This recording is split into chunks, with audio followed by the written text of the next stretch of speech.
had told me that the path of love would lead me into the hands of spirits, I would have laughed. Me, Olakunle Adebayo, the son of Chief Adebayo of Arubu, raised on the wisdom of the elders and the strength of our traditions, falling into something I could not explain? No, I would not have believed it. But life has a way of humbling even the most confident hearts. I was born and raised in Arubu, a peaceful village where life followed tradition.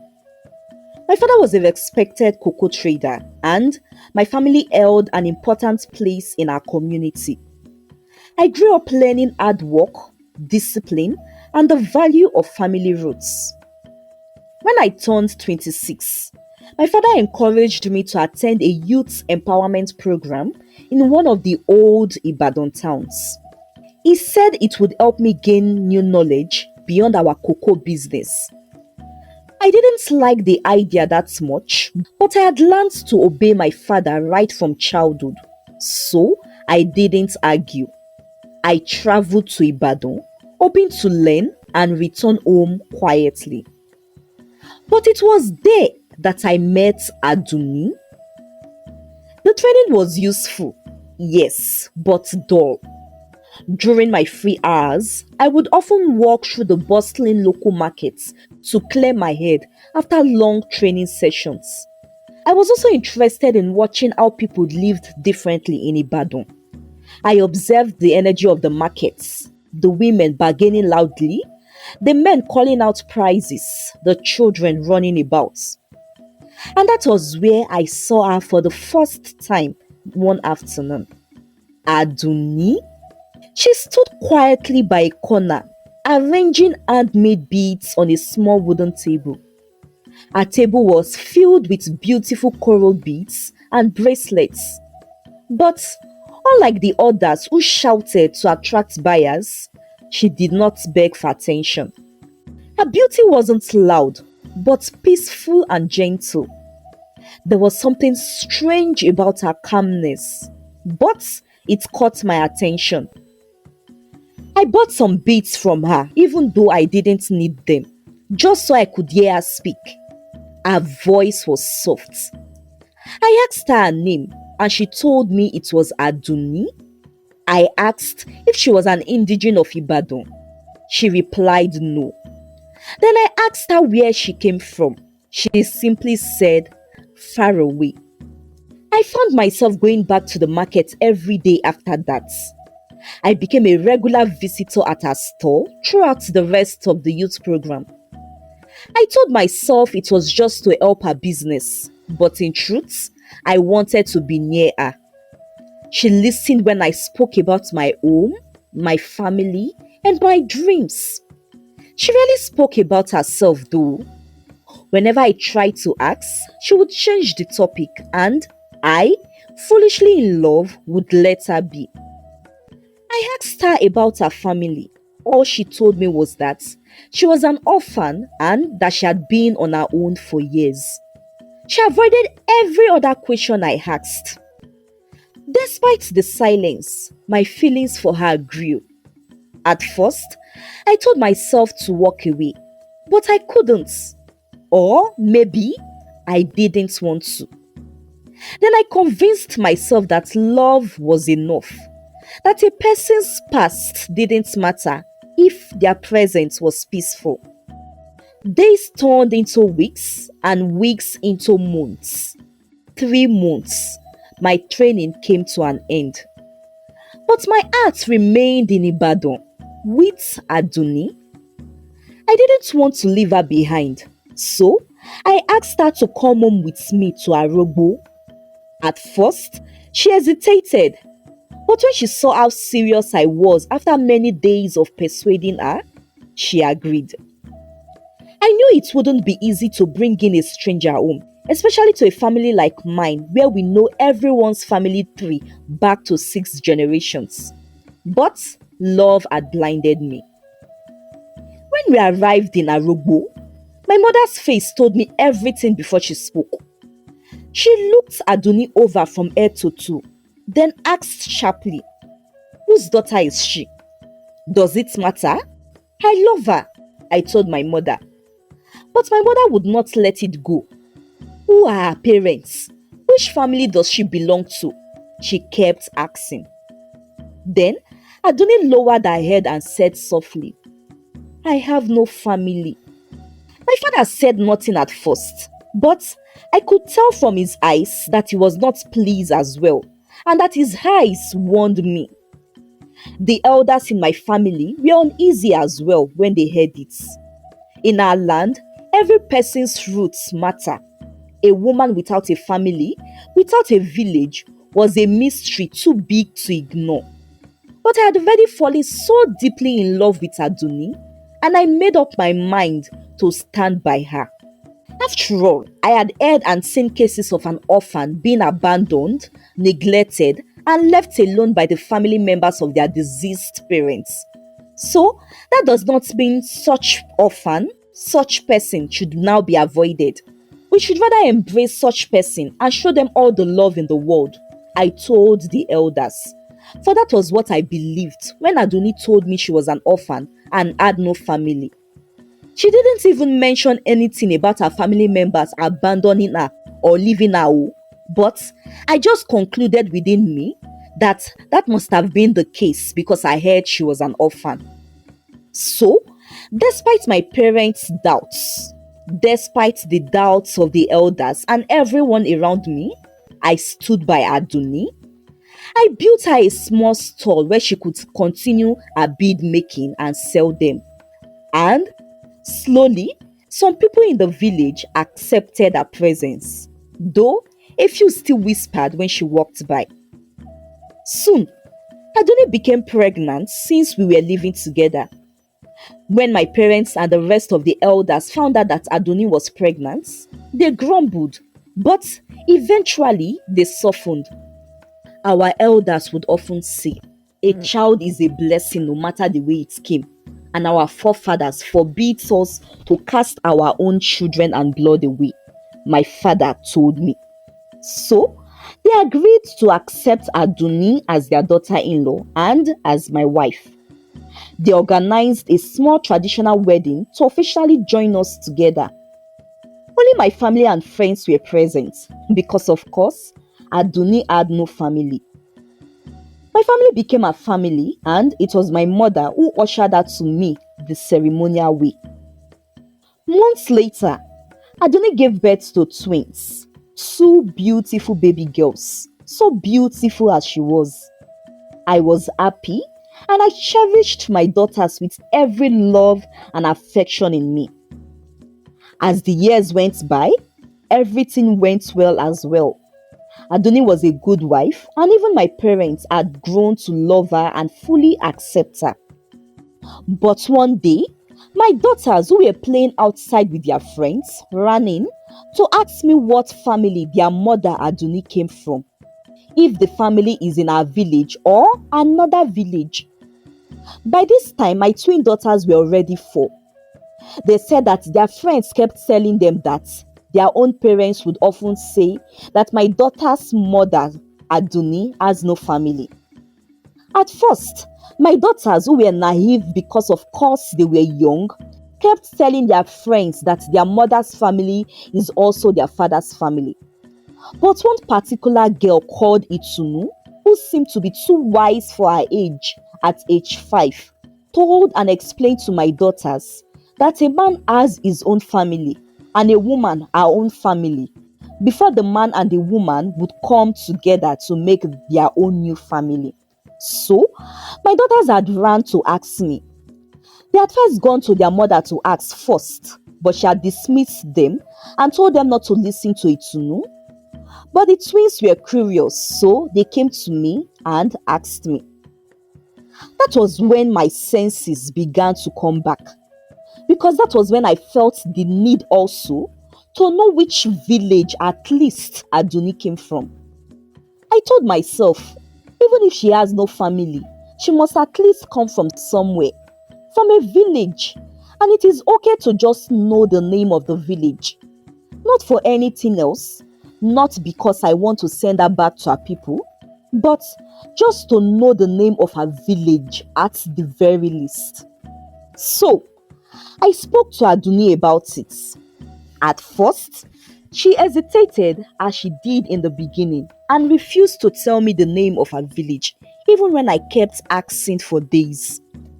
But she finally did after she made me promise her that I would only just know the name, but that I would never go there and would never make her and the children go there. I agreed and promised her I wouldn't, and that neither would I make her and our children go there. So, she told me the name. She told me she's from a village called Ilu Auji. Well, I was going to keep my promise to Aduni. I had really, truly wanted to. But then, curiosity crept into my heart one day. This was already over a year after Aduni had told me the name of her village. I had escorted my friend Ifajimi and his family to a village called Ilugboko to go make Ifajimi's intention about the woman he wants to marry known to his intending in-laws. On our way there, we saw a tiny path on our left leading to a village. At the junction of the village, right at that path, I saw a faded wooden signage that says Káàbọ̀ sí Ilu Auji. In English, it meant welcome to Ilu Auji, or rightly put, welcome to the village of Auji. I stared at it. My heart beat. Ilu Auji? This is Aduni's village. But that wasn't the direction we were going. Ilugboko was towards the right, so there was no way I could get to see the village. Besides, I had promised Aduni that I would not even go there myself. So, I said nothing and followed Ifajimi and the other members of his family and our friends to where we were going. However, on our way back, I couldn't ignore the curiosity that was building up so intensely inside of me. I really wanted to just see how the Ilu Auji looked like, to know how the people are, just something to help me know Aduni other than what she told me of herself and what I have known myself since we became man and wife. The actual truth really was that I now really wanted to know the family Aduni came from. And so, I told Ifajimi and his family that they should go ahead and lied that I just want to visit and survey Ilu Auji village to see if we can do cocoa business there. I told them that I would be back in our village before they even noticed I hadn't returned with them. So, they continued back to Arubu while I turned and went straight into Auji village. When I entered the village, I started asking everyone I met. I told them I was looking for Aduni's family. Yes, she's an orphan because her parents are dead. But I would like to meet any member of her family. Maybe an aunt or uncle. I told everyone I met, asking for directions. Some looked at me and ignored me. Some eased and walked away when they asked me for the name of the family so they could help me with my search. But I couldn't say the family name I was looking for because, of course, I didn't know it. Aduni had not told me. But a few were patient with me and listened to me as I described Aduni to them. In order to help me, they directed me to the house of a woman called Aduni and to another compound to meet another Aduni again. But they weren't my Aduni. The first woman was middle-aged and the other just a teenage girl. When I was about to give up and walk away, an old woman who was sitting in front of her hut and had heard me describing Aduni to her granddaughter beckoned on me to come. I went to her and she asked me to describe the person whose family I was looking for to her again. I did. Then, the old woman took a deep breath. Is this what I think it is? The description of the person you are describing fits exactly the description of my late friend's late granddaughter, Ibironke. I only asked you to describe her again to me to be sure I wasn't mistaken about the description I heard you giving, she said. Then she asked her granddaughter to take me to the compound of one Akoni family. The old woman's granddaughter led me there. I followed behind her, my legs now shaking beneath me, my heart pounding, my head spinning, my chest as though I would vomit at any time. The old woman's words kept ringing in my head as I walked. The description of the person you are describing fits exactly the description of my late friend's late granddaughter, Ibironke. Did she say late? A dead person? But then I pushed the thought away from my head immediately. She called the dead person Ibironke, but the person whose family I am looking for is Aduni, my own Aduni, and she is alive, I said to myself.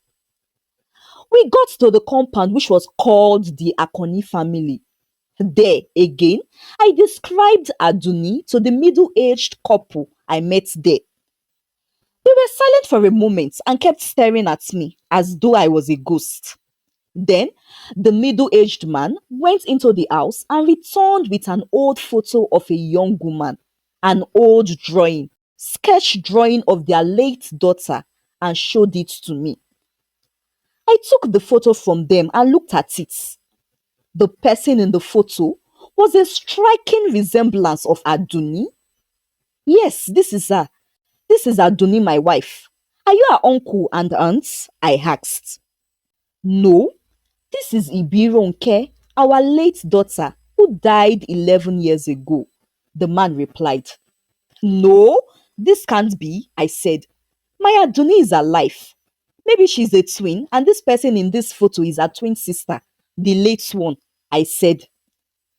Ibironke has no twin. The woman spoke now. I gave birth to her alone, and a younger brother 3 years later. Ibironke is the only daughter I had, she said. Then, certainly, I am speaking to the wrong family. Cause my Aduni is alive, I told them. I made to walk away when the old woman who had initially spoken about Ibironke to me and told me to go to that compound also arrived, walking slowly, supporting herself with her walking stick. She had followed also behind after she asked her granddaughter to take me there. My son, she called me. Before you go, can you please confirm if these things I would say about your Aduni are true? She asked me. Hesitantly, I agreed. Then she began with her questions. Does your Aduni has a large mole at the left side of her upper back? Yes, I answered, stuttering. How did you know that? I asked her. Does she also have a birthmark close to her thumb finger, the right one? She asked again. Yes. How did you know this too? I asked again, shaking again this time as cold chills ran all over my body. Lastly, does she drool when she sleeps, especially when she is very tired? I went numb when she asked the last question. How in the God's name did you know all this about Aduni? If you are not her family members, I asked. I am a trained and gifted midwife, and the one who helped Ibironke's mother in delivering Ibironke, so I know those marks on her body. Also, Ibironke's grandmother and I were best friends when she was alive. So she told me that Ibironke drools whenever she slept. She said, yes, Ibironke is my daughter.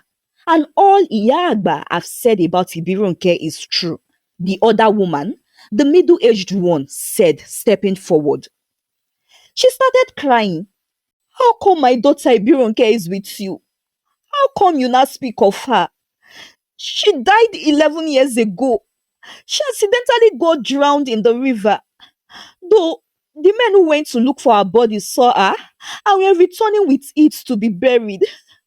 But a storm suddenly came and they lost the body, the woman said, crying. Then the old woman spoke again. Hmm, she said, I have heard stories of Akudaya from my grandparents, but I've never witnessed one. Could this be the case of an Akudaya? She asked, looking into the skies. The middle-aged man, Ibironke's father, took me to a young man and introduced him as Demola, his daughter Ibironke's husband. According to them, Ibironke had only married her husband for 7 months and was 5 months pregnant when she drowned. Still, I refuse to believe any of the things they said. So, Ibironke's parents, Demola, and another family member decided to follow me to Agboro, my village, to see for themselves. I agreed because I wanted them to see that my Aduni is not their Ibironke, that my Aduni is very much alive. Or was it because I was scared to accept the truth and wanted it to be false? Well, we set off early the following morning. We arrived at Boro late in the afternoon of the following day. When we arrived, my mother and my daughters told me that Aduni had gone out. She went out this morning and said she wanted to get something from the markets. My mother told me. We waited for Aduni to return, myself and the guests I had returned with. However, at sunset, Aduni was yet to return. I went looking for her at the market, at her stand where she sold beads, but she wasn't there. No one in the market had seen her that day. She was never at the market. We waited into the night, and when she didn't return still, I ran to the vigilante group to tell them about my missing wife. Together with the vigilante group and some hunters, I searched for my wife in the bushes the whole night. But Aduni was not found, not even her body, that may suggest to us that maybe she was killed. And that was it. I never set my eyes on Aduni ever again. My parents agreed with Ibironke's family that Aduni could be an Akudaya, Ibironke's ghost that returned elsewhere. And when they saw that I wouldn't believe it, they invited a spiritual diviner from another village who took water from the said river that Ibironke drowned in a calabash, and then her clothes, the beads she wore that were in my house, and used them to consult with the spirits. And he confirmed that Ibironke and Aduni are the same person.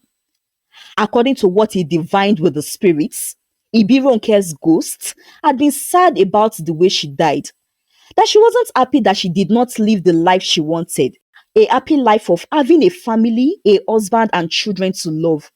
And that was why she came back. But she couldn't go back to her own village because they know there that she is dead. Hence, she returned in another village. And again, she had to leave and vanish when she sensed that I had found out the truth about her. Well, the diviner asked that myself and Ibironke's family perform a ritual to pacify her spirit and make her rest in peace. Otherwise, she would go to another town or village and make another family and would continue like that in different places whenever her identity is about to be discovered. We did the ritual and put Aduni, or do I say Ibironke's spirit, to rest. I wanted to be sure that the daughters she bore for me were in spirit as well. So I asked the diviner to help me check, and he told me that they were human and okay. And at the end of everything, I couldn't even remarry, even though my parents tried to make me to after so many years. I chose to raise my daughters alone, giving them all the love I had left in me, and watch them grow into beautiful women. Well, there were whispers in the village over the years, but I chose not to let them bother me. And gradually, the whispers died. Now, many nights, In my old age now, I would sit and think about the importance of knowing where a person comes from before giving them your heart, to understand their story before making them part of yours. But my story had already been written. I carried my scars and I carried my lessons. The end. In Yoruba tradition, Akudaya refers to the spirit of people that are confirmed dead in one place but go to live elsewhere and even have new families even though they are spirits. It can roughly be interpreted in English as living rates. It's a core Yoruba belief, and many tales are told of people that die in one area and go and start another life elsewhere. My people, what do you think about this belief? Is it true? Have you encountered a living rate before? Do you believe that a dead person could go elsewhere and live like they are alive and even have real living children? Well, lovelies, I would like to hear everything you think and know about this belief. The comment section is open as always. Thank you for watching. I hope you enjoyed this story. Don't forget to like and share, and expect more stories coming your way. Bye.